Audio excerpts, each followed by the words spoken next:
It's great to be back with everybody once again. So what we're going to start doing now is talking about therapies, therapeutics, how do we treat this thing, and looking at some of the research behind that, as well as I want to start making a transition in our minds to a more holistic approach to this disease. What is functional medicine, integrative medicine, which now everybody knows what this is, includes all kinds of therapies like vitamin C, like repurposing previous medications. So we need to start retooling our thinking about this as we re-enter society, as we see things. So what I'm going to do is review some of the numbers real quickly and then go into some of these therapies. This will be a several-part series. I want to go through different parts of this just so we can understand more clearly. And again, I'm trying to educate everybody so as they read news articles, as they talk with friends, they'll just be more educated and able to evaluate what's actually going on better. And I think that is a super important thing. So looking at this graph, for example, of total cases in the world, this will never go down, it'll always go up because there will always be more people getting this. And so just looking at this graph makes you think, wow, we're in a pretty bad place. But if you look at the actual cases in the world, okay, this is just looking at the United States versus Spain versus the world. You'll see there's 3.4 million cases in the world right now, 1.1 of which are in the United States. That's another theme you're going to see. You're going to see cases grouping in locations. The United States represents 1/3 of all world cases, and that's a recurrent theme. You'll see in the United States, you'll see New York City, or New York State, I'm sorry, representing 1/3 roughly of the cases in the United States, and within New York State, New York City representing roughly 1/3. So you're going to see recurrent themes of population centers, where people are crammed together, subways, et cetera, et cetera, et cetera. So we need to get a little bit of grasp on these, and we also need to realize that Peru down here at the bottom with 40,000 cases and the Netherlands with roughly 40,000 cases are not the same city, or not the same country, I'm sorry. The Netherlands has, almost 5,000 deaths versus the Peru 1,000. There's going to be differences in these cultures. Peru is later on than the Netherlands. Peru is also a more moderate climate. So we need to start looking at things and getting a little better grasp of some of these numbers because they're kind of being used against us in kind of sort of a way. Australia is an interesting case. They're in the southern hemisphere. We need to watch them closely because they are entering their fall. And so I'd expect to see peaks starting, as they enter their fall. But it looks like they've crushed it pretty well. Same applies to New Zealand, who again is in a different hemisphere.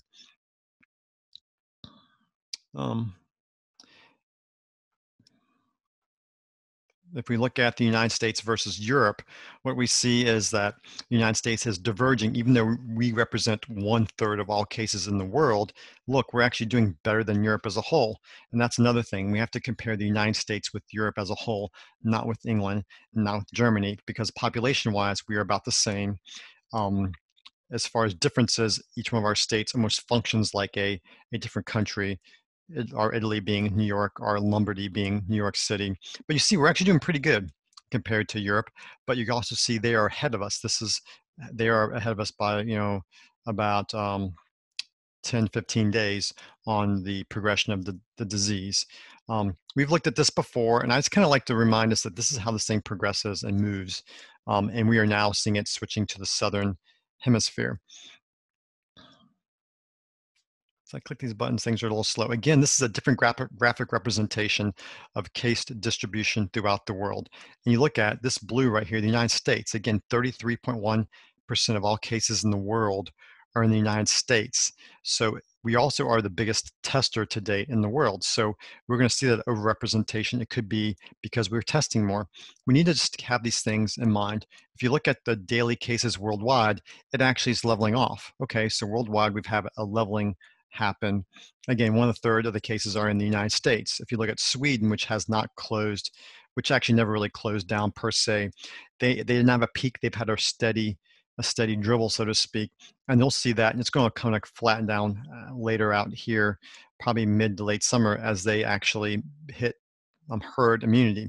Switzerland, a little different country, but again, things are calming down. The UK, it's kind of looking sort of like Sweden, and if you remember, they didn't close down initially, then closed down. So their graph is probably more likely going to align with Sweden's than say Italy. Italy actually is curving down as well.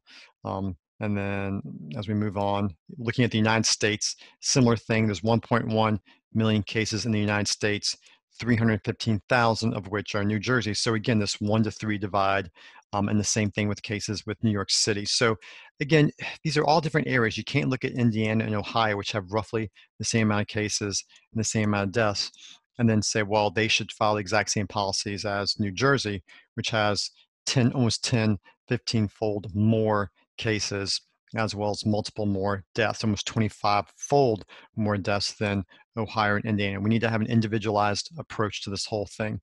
Looking at the United States, I'll move this over here a little bit.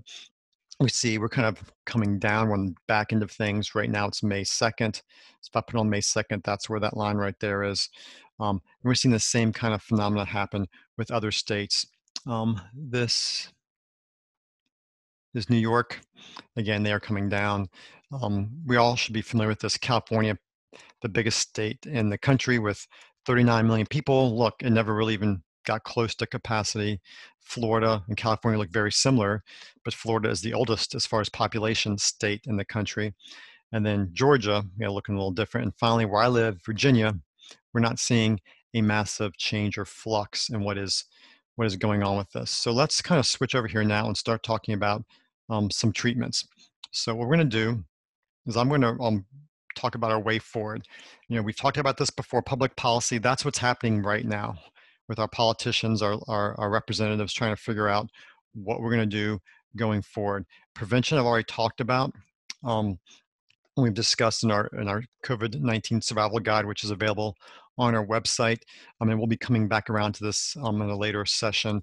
Treatments, look at all the treatments: hydroxychloroquine, chloroquine, remdesivir, lopinavir, ACE inhibitors, atovaquone, which is another antiparasitic. There's a big list of things right here.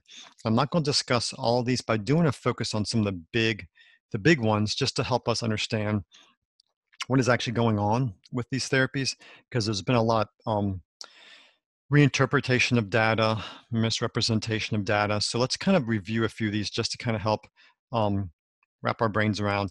And as always, I will have the articles for these below. I'm putting them all together. There's lots of articles. For those of you who want the data, you can click on them below and feel free to read. But I'm going to summarize these here. So the first thing to remember with remdesivir, which has been in the news a lot this past week, it's the only medication that actually has a randomized, double-blind, placebo-controlled trial to apply to it. That's a big thing. When we talk about all the other medications, there are no RTCs, which is the gold standard. And those take years and years to get. It's amazing we've gotten one out this quickly with remdesivir, which is a repurposed drug. It was actually originally studied with some of the other coronaviruses, and now we repurposed it. It is an ATP analog, so it actually looks like ATP, which is the major source of energy in our body. And by tricking the cell, it stops viral transcription. So there were two major studies. The first one was in the Lancet that came out. That was one of the original studies that came out about a month or so ago. And I think Gilead is the company making it, and their stocks plummeted when the Lancet trial came out, saying there was no big difference between using remdesivir and other drugs. Just this past week, another study came out, and they actually had to stop the study in the United States early because it worked so well. In clinical research, when you're watching a study, if you actually see the data points diverge to the extent that this is a good treatment, and the endpoint, death or whatnot, is a really significant endpoint, because of ethical reasons, you will stop a study early. And that's actually what they did with this one, because the p-value, which is the probability that this happened by chance alone, was so low, less than 0.05, which means greater than a 95% chance that the results were actually real. That's the statistical analysis we use with this. They stopped the study. But what did the study actually show? Well, it showed the time to recovery in the people given the medication. It was a difference between 11 days versus 15 days. So people got better 4 days quicker. You saw a quicker reduction in the viral load in the people's bloodstreams. Mortality is for me, that's the big endpoint. 4 days difference, it's important, but death is a more important endpoint. And you saw an 8% mortality versus 11.6%. Now, that is not a huge difference. It's an absolute risk reduction of 3.6%. Now, what does that mean? In this study that they were looking at, about 11% of people died. that were use standard of care. And with the remdesivir, only 8% of people died. Now, if you do a statistical, this is what happens in statistics, you change things around. That's a relative risk reduction of 32%. So you can say the risk reduction was 32% relatively because the difference between 8% and 11% is a 32% difference. But the absolute was 3.6%. What's the point of that? This is not a home run. This is not game over. This is not, we don't need to study more stuff. This is the answer. This is something that will help. You have to be in the hospital to get it. So you have to be sick enough to get to the hospital, but it's not a game changer. Um, Hydroxychloroquine, there's been a lot of stuff out about hydroxychloroquine. Does it help? Does it not help? I'm going to briefly review these studies. The links are attached below as well. But hydroxychloroquine, we're not quite sure how it works. It can work through the lysosomes, which are the part of our cells which kill viruses and get things in there and just basically make lots of hydrogen peroxide and free radicals to kill stuff. Or is a zinc ionophore to get zinc in the cells, and zinc helps modulate the immune system. Not 100% sure. With hydroxychloroquine, the thing to remember about this is there is no RTC currently. So you can't definitively say it helps, and you can't definitively say it doesn't help. So those both are true because we do not have an RTC yet. And with an RTC like we have with remdesivir, typically what happens, you get one of these, it gets published, then other groups try to replicate that. And that's the key, is you want to be able to replicate whatever happens in the United States to England, to Italy, to other countries. You want to replicate what happens in California to New York. And if you can't, then you can't say this therapy is something we can universally use. So we're going to have to replicate the remdesivir data in the United States, but it's already being given orphan status to be used. Well, but the point of that with the hydroxychloroquine is, we can't say it doesn't work and we can't say it does work because we don't have that RTC. Now, there were 3 initial studies in March in China, in France, and in China again, showing positive data that chloroquine and then hydroxychloroquine actually helped significantly. Most of you all remember the French study back in March 20th showing the combination of hydroxychloroquine with azithromycin had a pretty big response, and then the physician in New York proper city started using it, and that was going viral. Then we had a negative study in March 24th in Shanghai that showed no difference. Then another negative study in France. They were trying to verify the initial study, the initial March 20th study, and it failed. The issue with this thing, there was no control group. Now that's important because a control group is your group you use to make, this is our norm. There was no group to compare with. So that negative study wasn't super helpful.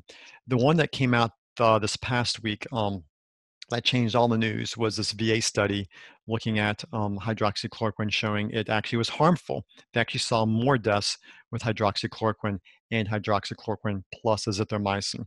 But there's a couple of things to think about with this VA study. First of all, it was a retrospective study.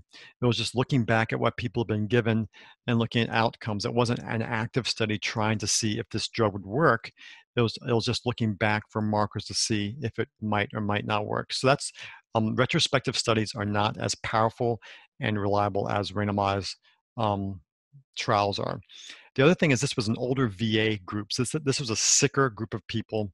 The VA tends to have an older, sicker population, exposed to more chemicals in the past, military service, et cetera. And they saw a higher death in the hydroxychloroquine and even the higher death in the hydroxychloroquine plus the azithro thing.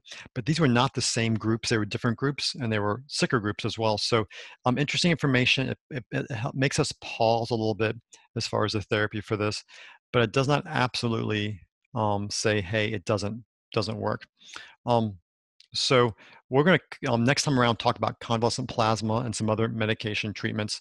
But as we kind of go through this, what I want people to think about is, what does this mean going forward for you? Because the goal is to keep us out of the hospital and keep us safe. This is a chart I'll probably be referring back to more and more as far as the course of COVID-19.